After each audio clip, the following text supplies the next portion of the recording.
लो जी सज्जनों, फार्म बन के हो गया तैयार अपना 15 मार्च 2019।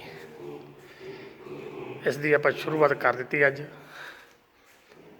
मालवाल सरकारी फार्म तो बच्चे लैके छड्ड दिते आ।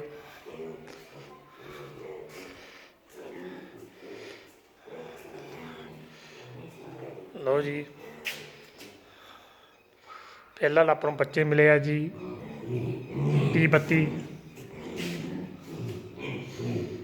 बाकी फिर देखते हैं, करते हैं पता होर कित्थों लियाने आ।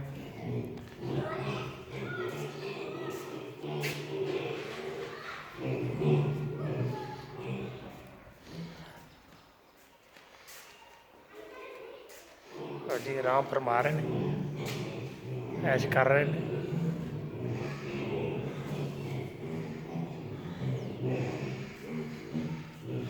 और चलो